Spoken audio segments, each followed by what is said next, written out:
Welcome to the Walt Whitman Show. Welcome to my kitchen in Ireland. And thank you very much for coming. This Walt Whitman Show will last about an hour. And it celebrates the poetry of this man, Walt Whitman, and gives an opportunity for a whole lot of lovely people to come together and chat to each other, meet and appreciate different ways of experiencing the poetry of Walt Whitman. So I'm here in my kitchen in Ireland, and I'm Paul O'Mani. And for those of you who are used to coming to the Walt Whitman Show, I've changed the height of the seat. Goodness knows what tonight's show is going to be like. Simon, I'll retweet that request on your behalf if you tell me what you want the money for. So anyway, this evening is another evening in the history of the Walt Whitman Show, and I'm feeling very, very awkward. I decided I'd change the seat entirely so as to be in a better sightline with you. But I'm feeling very awkward, so it's going to take me a little while to get used to it. For those of you who are here for the first time, let me show you a photograph of Walt Whitman. And some people even think that I'm Walt Whitman because they see the Walt Whitman Show, and it's quite reasonable for somebody to assume, oh, this must be a guy called Walt Whitman who has a show on Periscope. It's quite reasonable to assume that. But in fact, this guy was born in 1819 on Long Island in the United States, and he lived through the huge chunk of the 19th century, died in 1892 in Camden, New Jersey. Again, not terribly far away from where he was born. And there are people here who have been to his birthplace, and lovely Previn is here and is from San Diego. And there's a guy called Lars here, and he's here from Denmark, and a guy called Simon here, and he's here from the back of beyond. You know, it's a lovely group of people, and it's a poetry reading and chat, and you never know what will get chatted about. So I'm going to, won't delay you much any longer really, except to say that this big thick book here is going to be read in its entirety on Periscope, bit by bit, over a period of time. And I'm going to see if this will work. It's your daughter's birthday, so we're going out. Well, Susan, look, it's more important to celebrate your daughter's birthday than be here with us. And sure, look, we'll be here tomorrow. But yeah. Okay, so I'm going to read you, and I'll get the hang of this new seat position. And it feels like I'm on the loo, because if I go down just another little bit, I'll be up coming to you from here, and maybe that, and then I'll bash into all the hearts, or to all the conversation. Happy birthday to your daughter. Yes, happy birthday. Yes, I'm keeping my voice low tonight because I don't want to wake people in the house or prevent them going off to sleep. So, but is my voice too low?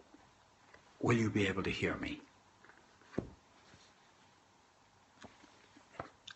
I think this is going to be a disaster. No, I can't handle it. I can't hack it. I have to sit in the other chair. I'll be back in a minute.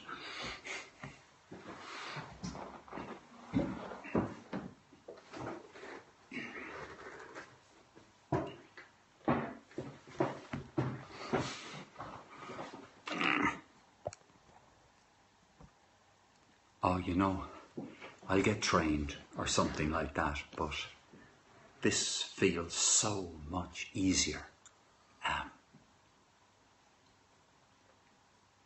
Now, I must crack on with the poetry, otherwise people who've come for the first time thinking they were going to get a poetry reading won't get one. And so let me just, I am organised. I am very organised. I'm ready. I'm going to crack on, right, with Walt Whitman. So here we go. This is the third part, in case you're wondering, where you're coming in the middle of a poem, really. This is the third part of a long poem called A Song of Joys. Now, there could well be somebody here on the Periscope with us whose name is Joy, and or she may arrive. And this poem was not actually written for her, because it was written a long time before she was born. But it's called A Song of Joys. So here we go. Here we go.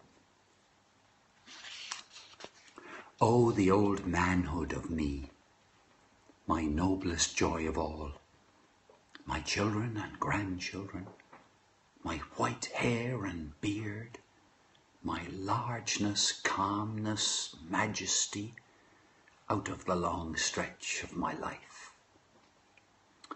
O ripened joy of womanhood, O happiness at last, I am more than 80 years of age. I am the most venerable mother. How clear is my mind, how all people draw nigh to me. What attractions are these beyond any before? What bloom more than the bloom of youth?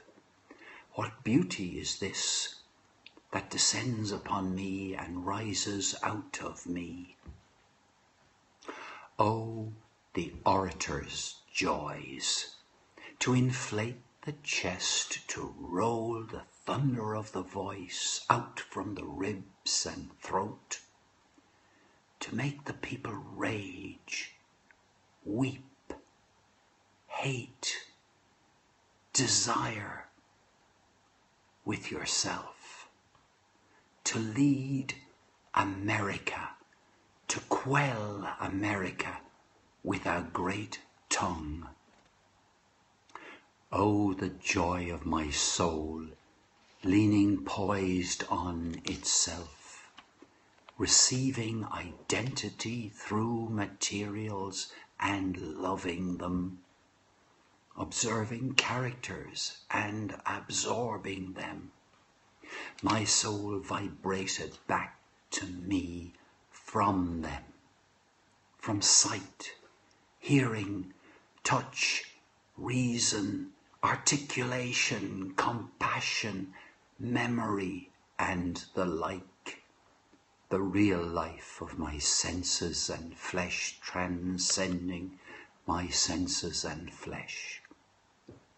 My body done with materials, my sight done with my material eyes, proved to me this day beyond cavil that it is not my material eyes which finally see, nor my material body which finally loves, walks, laughs, shouts, embraces, procreates. Oh, the farmer's joys. Ohioans, Illinoisians, Wisconsinese, Canadians, Iowans, Kansasians, Missourians, Oregonese joys, to rise at peep of day and pass forth nimbly to work, to plough land in the fall for winter-sown crops, to plough land in the spring for maize, to train orchards, to graft the trees, to gather apples in the fall. Oh, to bathe in the swimming bath, or in a good place along shore, to splash the water, to walk ankle deep or race naked along the shore. Oh, to realize space, the plenteousness of all, that there are no bounds, to emerge and be of the sky, of the sun and moon and flying clouds as one with them. Oh, the joy of a manly selfhood, to be servile to none, to defer to none, nor to any tyrant known or unknown, to walk with erect carriage, a step springy and elastic, to look with calm gaze or with a flashing eye, to speak with a full and sonorous voice out of a broad chest, to confront with your personality all the other personalities of the earth. Know thou the excellent joys of youth, joys of the dear companions, and of the merry word and laughing face, joy of the glad, light, beaming joy, joy of the wide, breathed games, joy of sweet music, joy of the lighted ballroom and the dancers, joy of the plenteous dinner, strong carouse and drinking. And drinking. A good place to stop. Drinking.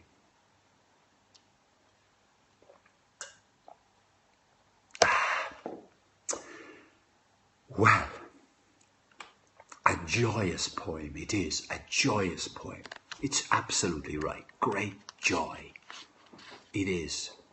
I mean, it is a joy to read, I can tell you. Honestly, I highly recommend that you get a copy or you take out your copy and you just read the bloody thing out loud. It is such a great read. I mean, it sucks you in. You engage with the words. It's such a strong experience to read it out loud. I mean, don't mind reading it to yourself. I mean, you can read it out loud to yourself. I mean, I would never recommend reading poetry to yourself. Quietly, pensively. I'd never recommend that. I'm one of these people who believes that poetry,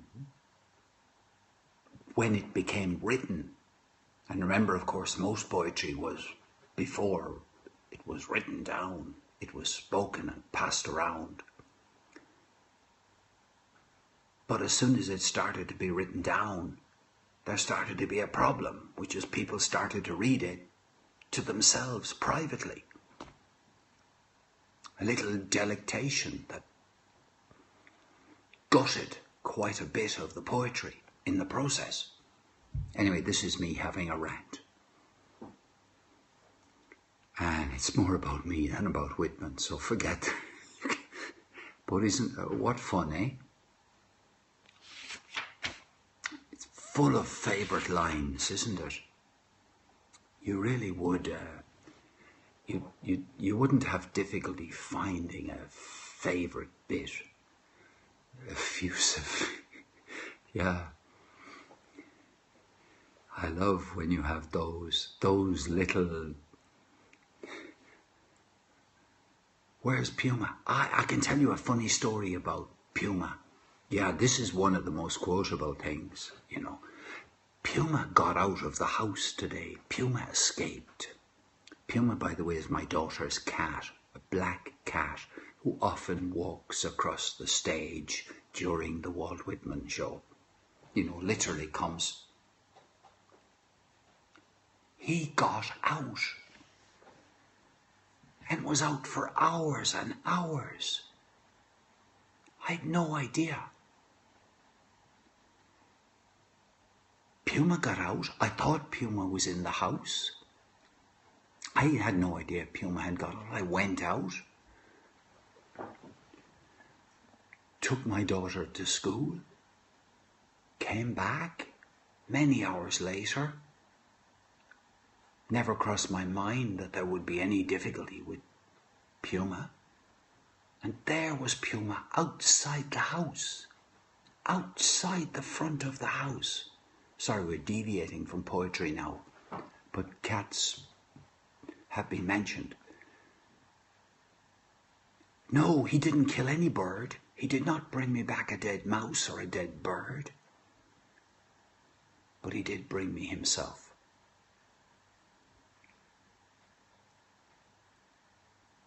But it's the very first time. It's the very first time. I didn't know you could declaw a cat. I had no idea that you could take those claws off a cat. Never crossed my mind.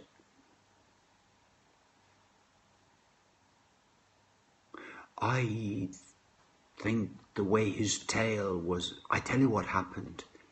He actually came into the house willingly, no effort whatsoever. No effort whatsoever. And, you know, he hadn't to be coaxed into the house or anything. And ever since then, he's been very quiet. Never seen him so quiet. The poor cat is knackered. The cat is exhausted, is sitting inside there in the room behind me, fast asleep.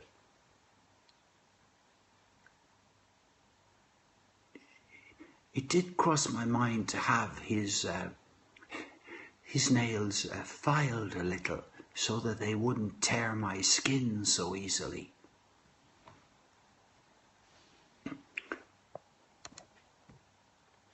Definitely had an adventure.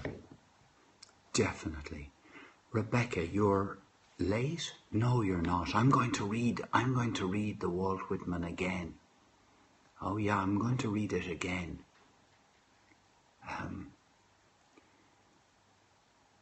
But I've got a little something I have to do before I read Walt Whitman again. I got a little gift. And I have been wanting to open the little gift on Periscope because it came from a person who is fantastic, lovely, lovely person, and completely out of the blue. I got a little gift and I'm delighted, and I'm so delighted I haven't opened it. I've carried it around with me for about 6 days. And because I haven't wanted to just open it privately, I want to show you the opening of the gift. And I think I might actually turn the... should I turn the screen the other way? See, this is what it is.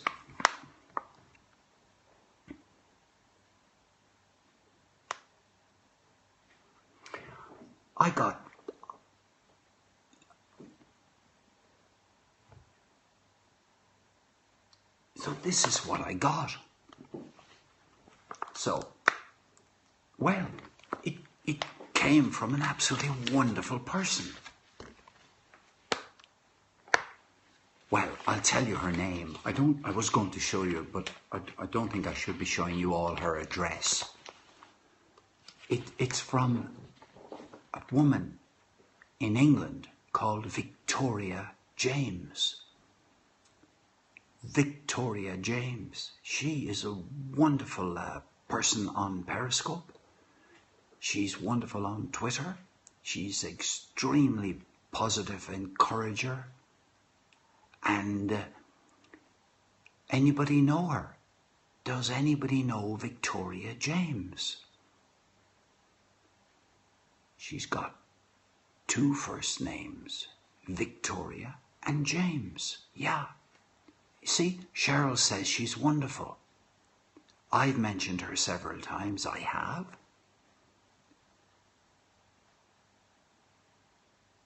Ashley is here. Yeah, but Victoria James is... Lars, you are already in bed with several other people on Periscope. I'm not going to facilitate, you just having it off with just about everybody on Periscope. No way. Just have to restrain yourself. Victoria James sent me this. Now, what do you think it is? What do you think it is? Because it's certainly, I have a kind of an idea.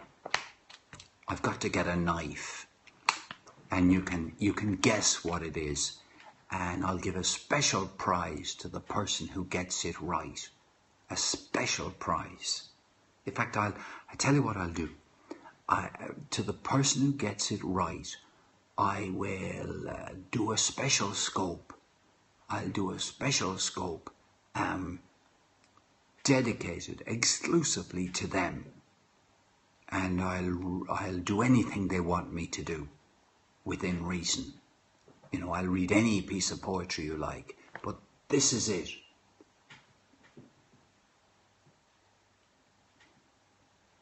I'll be back in a minute.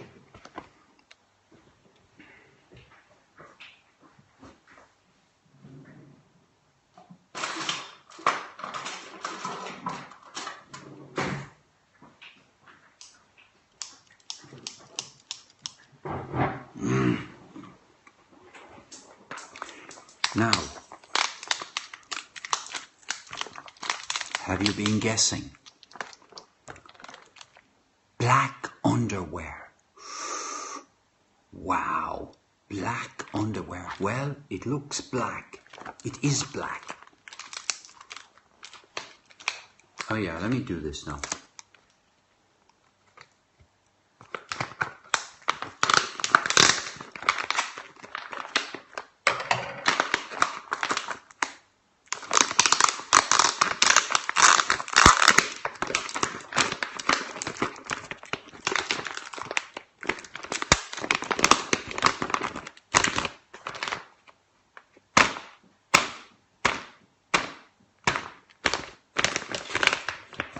What is it?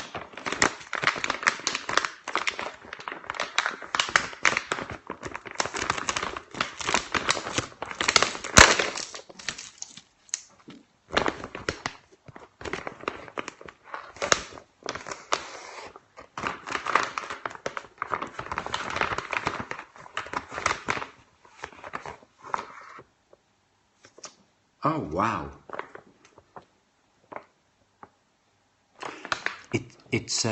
It says, thank you for your beautiful poetry.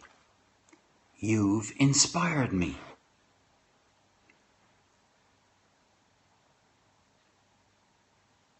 With love, Victoria. Isn't that nice? Yeah. This is fantastic. Okay. What is it? What is it? Look at this. Somebody got it right.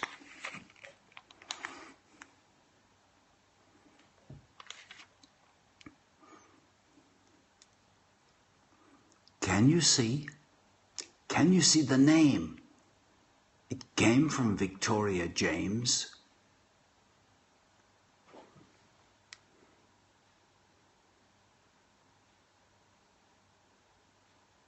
It's from somebody called James Gourmet Coffees, and it was roasted on the 7th of September, and it's best consumed by January. You were right, Russell's verse. You, I believe, were first. Oh yeah, I've no idea. You saw that. I didn't see that. Yeah. Yeah, it says £7. And it's especially from San Paulo. Now, Sao Paulo is where my son lived for over 2 years, and my grandson was born.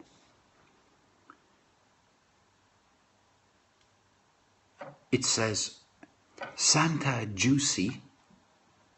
I'm sure I'm not pronouncing that right.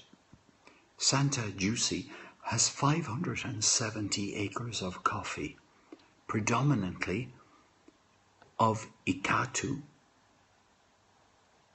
Catual, and Mundo Novo varieties, winning best pulp natural coffee in state in 2013.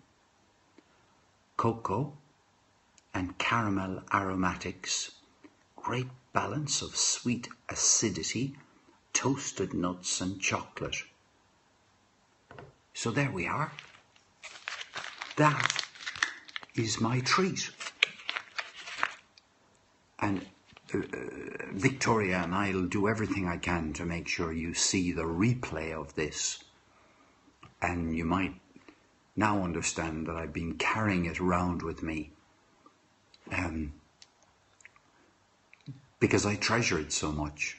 And you know what? It's the lead up to opening the package. That is just fantastic. I can't smell it at all. It's tied up. It's tied up. But it's beans, you see. It's beans. It's real things. Well, Victoria and I have something that we both love in common. We're both very big lovers of gin. We're both very, very keen on gin. And Victoria is related. Of course I will. In fact,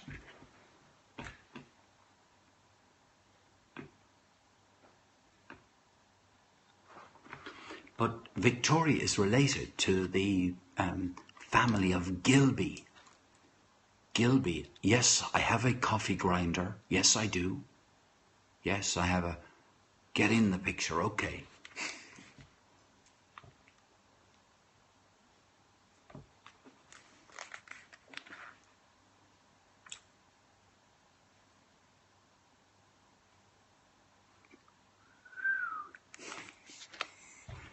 Yes, I couldn't live without a coffee grinder. I can't smell it yet. It's inside and it's properly sealed. And Mark Fraser is here. Mark Fraser is here. So look, that is,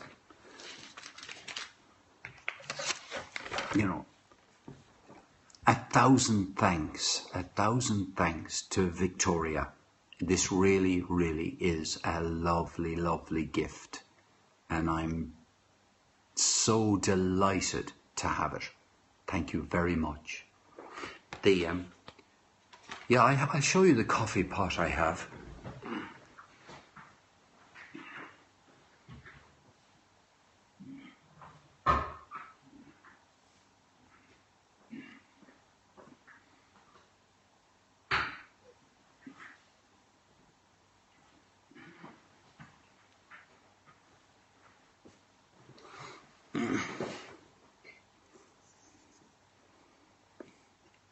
This is the one that we use.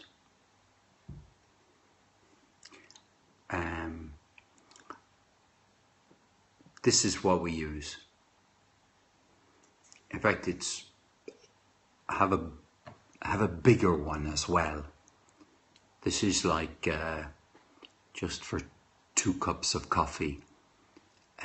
Oh, you have one, Rebecca, like this? Yeah. This is a pretty.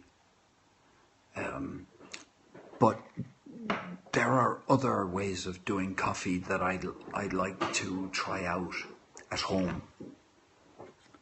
Anyway, look.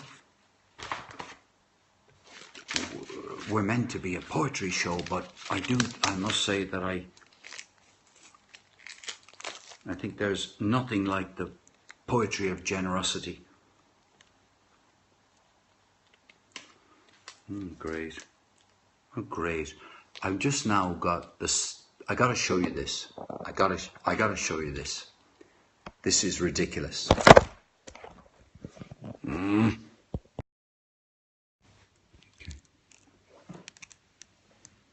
Here I am now trying to avoid removing,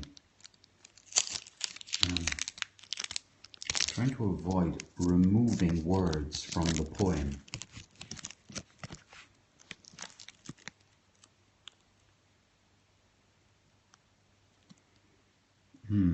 Got a problem, as you can see. I got a problem. No, I got a kind of a solution. The solution is to leave the sticky tape on the page.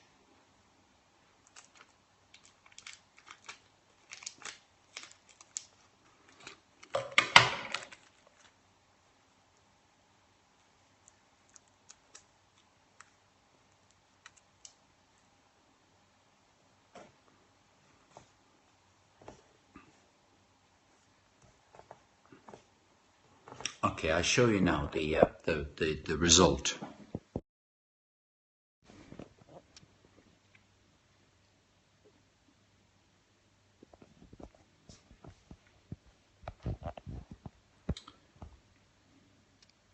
Oh, the whaleman's joys. Oh, I'd cruise my old cruise again. I feel the ship's motion under me. I feel the Atlantic breezes fanning me. So,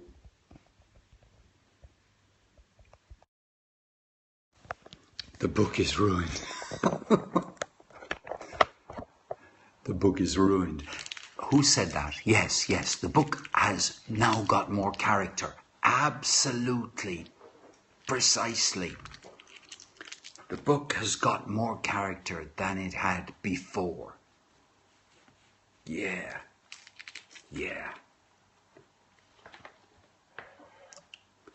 Now, back to the job in hand. I have to read. I want to read you Blot on the Landscape. Well, what a book. I read the book. I fell all over the place for hours reading that book. Mark the date next to the tape. Thank you. Good point. What is it? The 3rd of November, isn't it?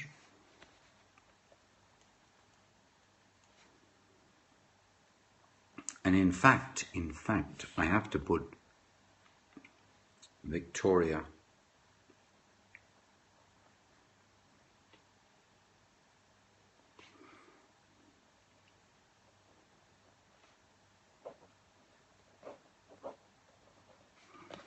Okay, I just show you now what it looks like. Election day. Oh yeah. So here we now have Victoria James, gift of coffee, 3rd of the 11th. And yeah, I will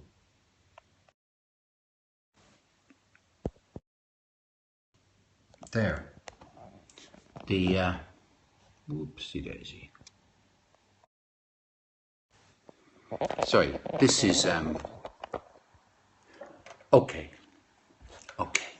right.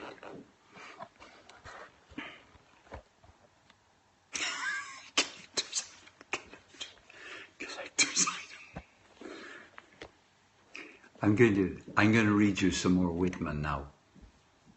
Gee, for those of you who haven't been here before and haven't heard me say it before, I'm a great believer that you need to hear or read a piece of poetry, 2 or 3 times before it sinks in.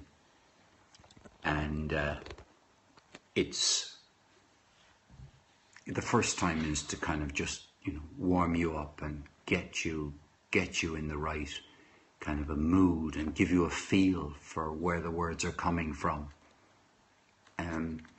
They're a bit like it's a bit like tilling the soil a little bit. You just get it ready, but you can't really grow anything in it until you've had a second reading. So here we go.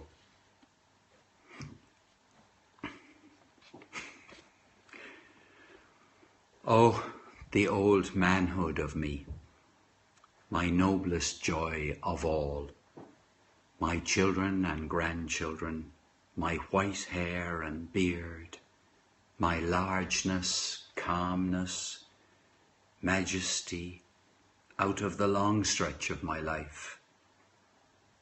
O ripened joy of womanhood, O happiness at last.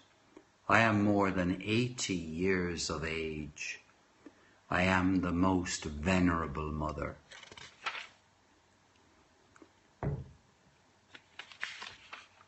How clear is my mind, how all people draw nigh to me. What attractions are these beyond any before? What bloom more than the bloom of youth? What beauty is this that descends upon me and rises out of me? Oh, the orator's joys!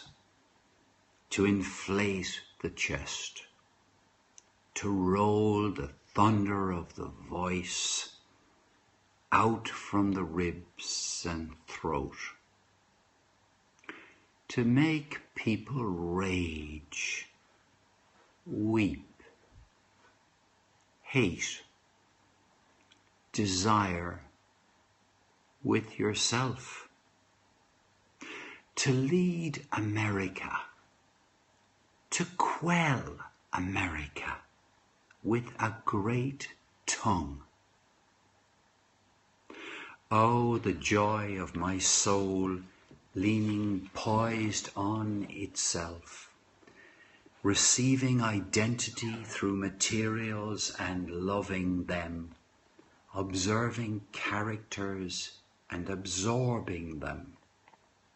My soul vibrated back to me from them, from sight, hearing, touch, reason, articulation, comparison, memory, and the like, the real life of my senses and flesh, transcending my senses and flesh. My body done with materials, my sight done with my material eyes, proved to me this day beyond cavil that it is not my material eyes which finally see, nor my material body which finally loves, walks, laughs, shouts, embraces, procreates. Oh, the farmer's joys!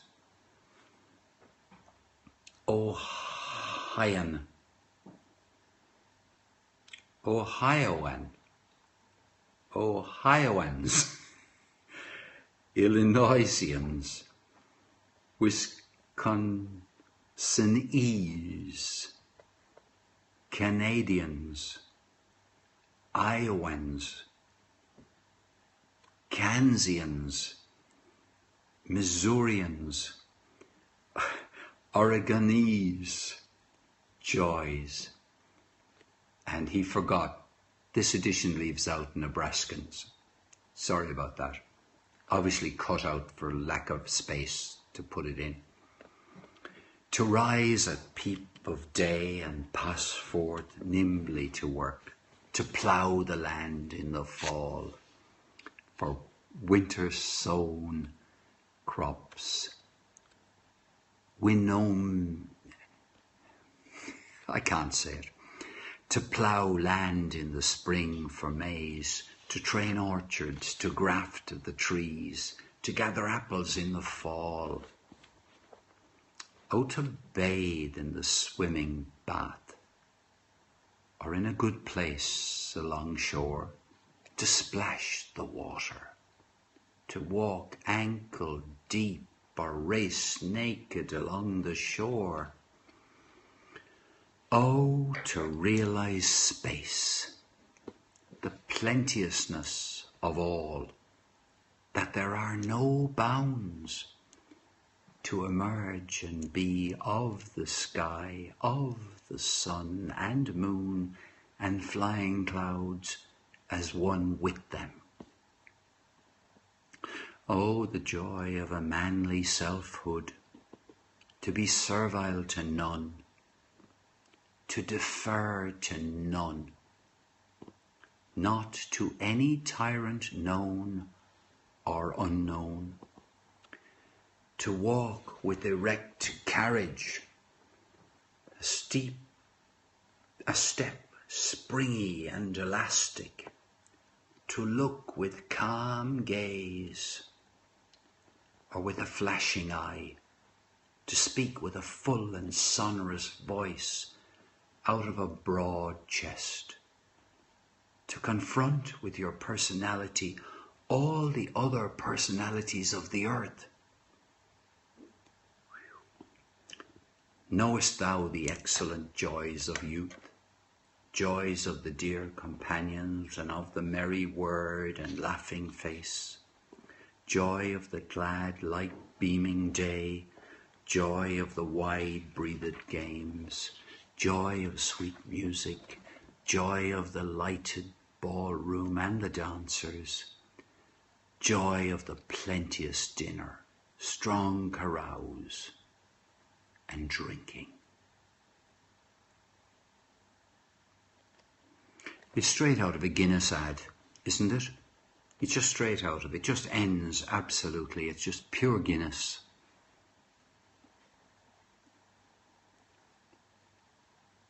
The poet lives in all these different lives and existences. Could we all hope to feel that way when beyond the age of 80? What I can't tell you is whether, and maybe Mark knows this because he's got notes on this and I haven't read any notes on this, but it is entirely possible that Whitman added the stuff about being 80 years old, in the last edition, and that he doesn't figure in the earlier editions because he wrote this poem when he was comparatively young. So he may very well have slipped that sentence or so in. If he didn't, it's quite remarkable that here we are reading the volume that he put together, the book that he put together as it's called the deathbed edition. The deathbed edition. So it's he kept going back to it and he kept revising it. It's true, and he wouldn't mind feeling that way at any age. And he reworked these poems. He reworked them in the way I think that many painters rework canvases.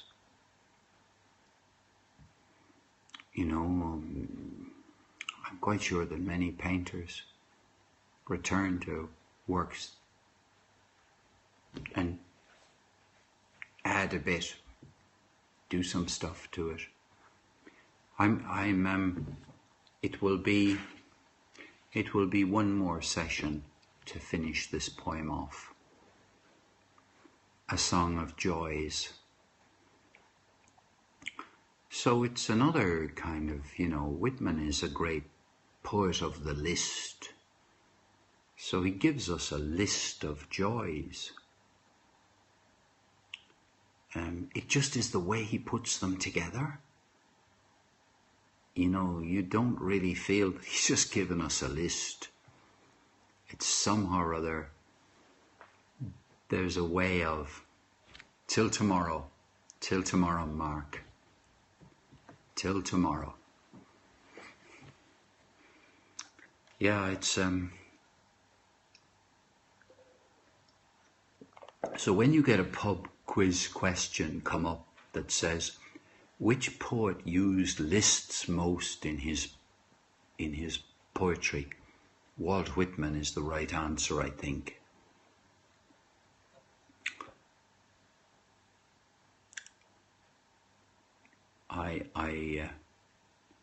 You're going to be in Cork. Oh, David, we must have a cup of coffee. I'll buy you a cup of coffee in Cork.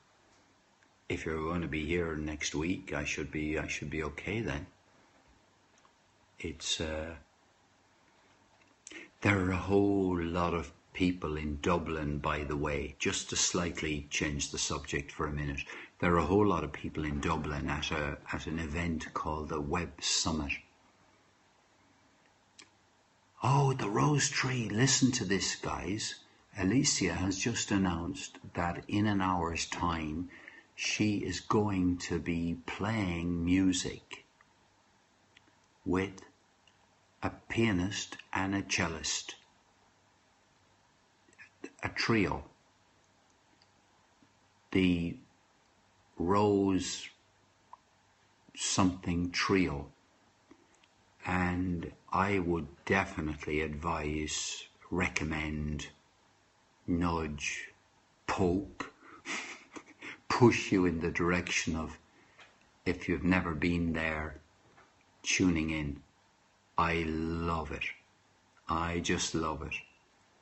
I've fallen asleep while listening to those three people playing music.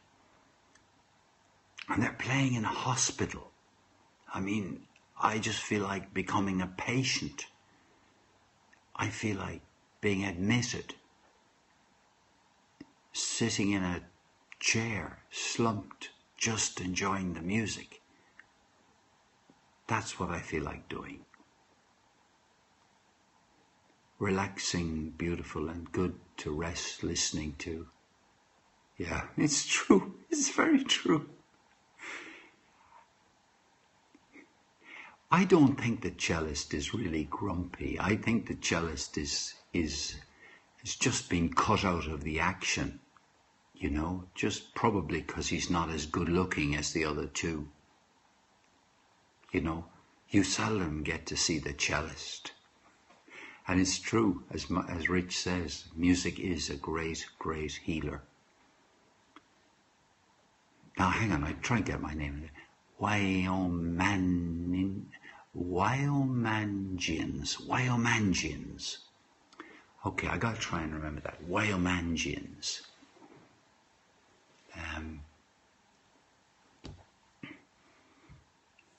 Yeah, Orion, I didn't see you arrive.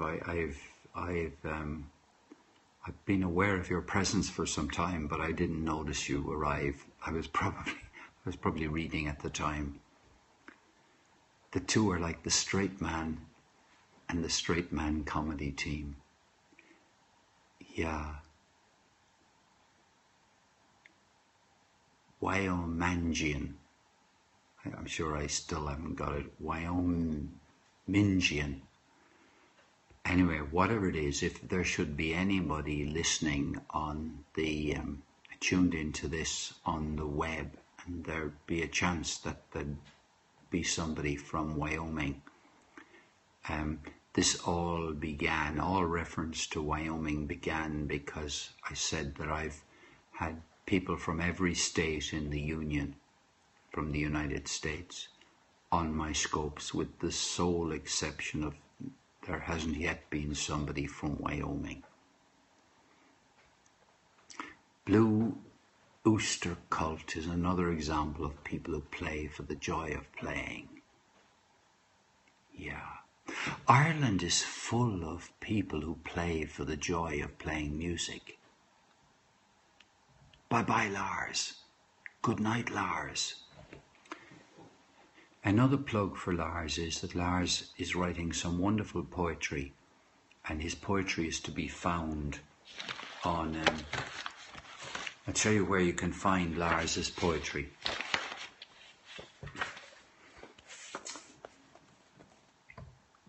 You can find Lars's poetry on my blog. So if you want to see Lars's latest poem called Rain, published yesterday, you can find it. And you know, I'm very, very lucky to that Lars was willing to let his poem be published on my blog. So yeah, and Lars does something that very few poets do. He introduces his poem in a very memorable way, and as a result of his introduction to the poem, you get a way of gaining entry into the poem. So it's I read it last night. I read it last night, Mike. I suppose I could read it again. It's not long, and since you've asked, I don't see why I shouldn't do what you ask. I mean, why should I say no? You know, there's no reason why. Let me see if I can get you Lars's poem.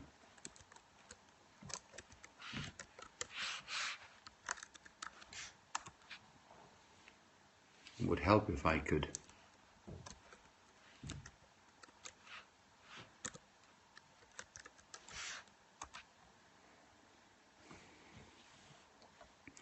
Ah, Jane Boyd. Hello, Jane.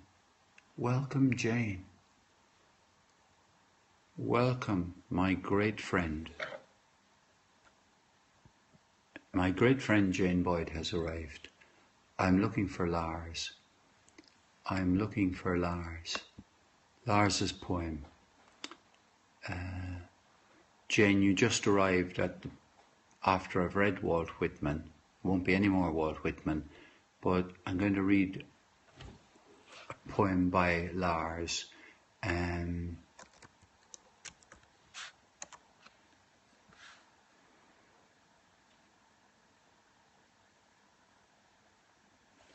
Jane is special.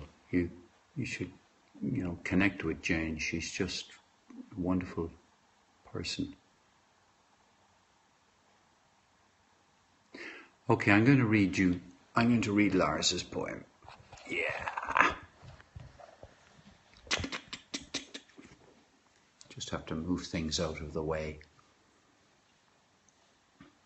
I think I better read the introduction because it's it'll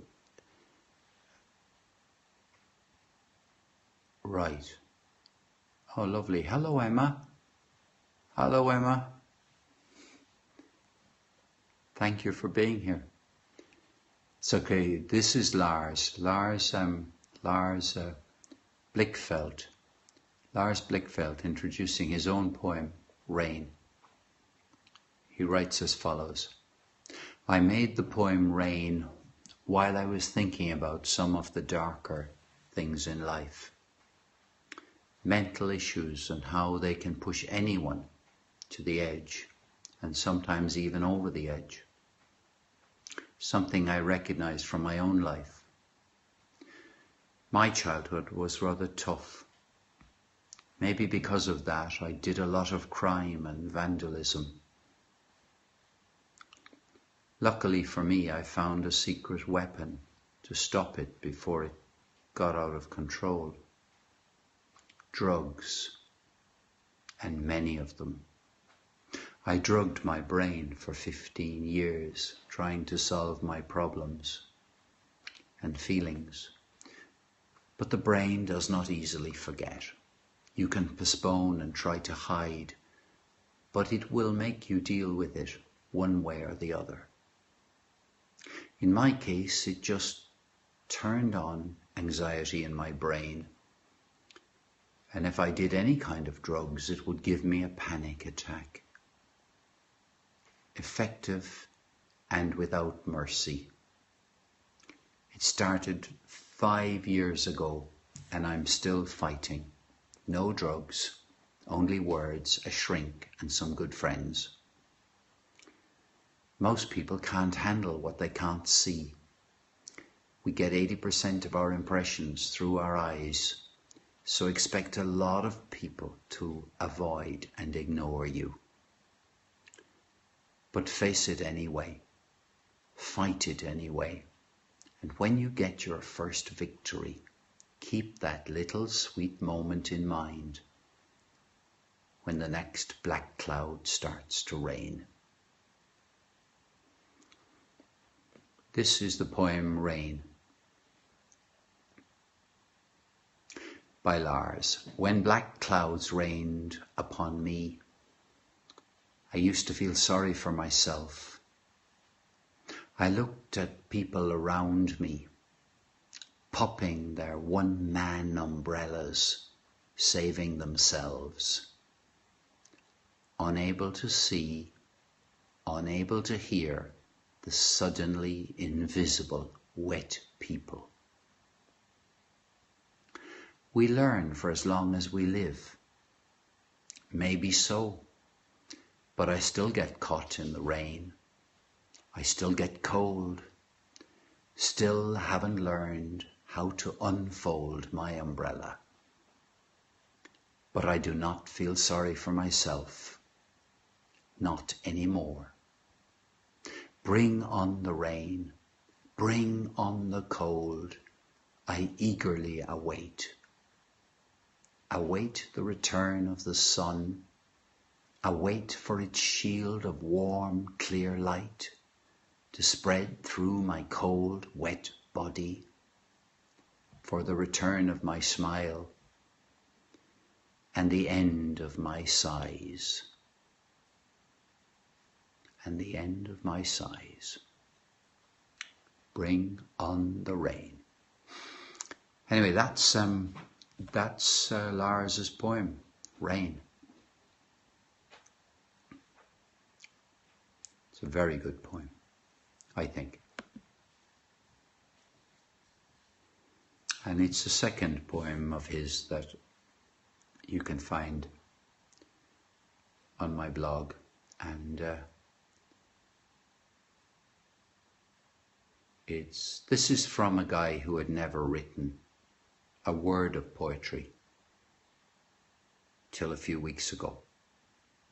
Just think about that. He had never written a single word of poetry in his life until a few weeks ago. And it was the experience of the Walt Whitman Show, the experience of chatting with people, the experience of listening to Whitman, the experience of listening to himself, something moving in himself, some impulse to express. A poem contest. Some night we could do that, yeah. A poetry contest would be fun. There's all sorts of games you can play in poetry, you know. We could all write a single poem between us. We could all contribute a word or a phrase, one after the other, and build a poem up without any difficulty. We could do lots of things. And we can, and we will. But I'm going to let you go to bed now, or I'm going to let myself go to bed at my stage of my life to discover Walt Whitman. Thanks to you and Queen. Yeah, Queen is another person on Periscope, a really lovely person. You want him to write more? Lars has already written more. Lars has got several other poems.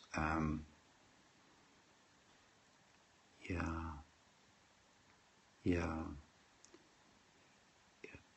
Mike, thank you for saying that. That's really good of you. Thank you. It's very encouraging.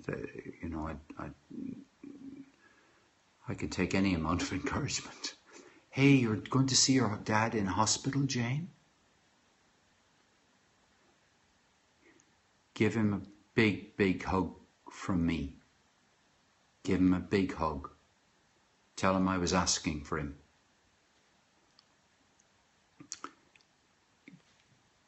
Bye-bye, Rich. Bye-bye. It's terrible. I have to try to I fail to remember people's names, first names properly. But look, goodbye, Mike. Goodbye, David Atchison from Party World there. Bye, Anne, Ashleen. Goodbye, Old Kaloa. Julie. Yeah. Goodbye. I said Julie, I meant Judy. You will be there. Yes, you're getting a scope. Judy, yeah.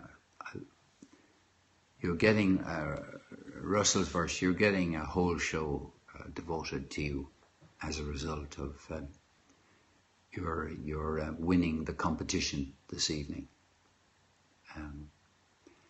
Good night, Mike. Good night, Andrew. Good night, Rebecca. Good night to all of you. Good night to all of you. And actually, a big special good night to a very, very helpful man called Erasmus, who has helped me is helping me to think, not saying I've got anywhere yet, but think about the best way to do these scopes from the point of view of, lighting and arrangement of the camera. Okay, look, good night to you all. Bye-bye, and until we meet again, bye-bye.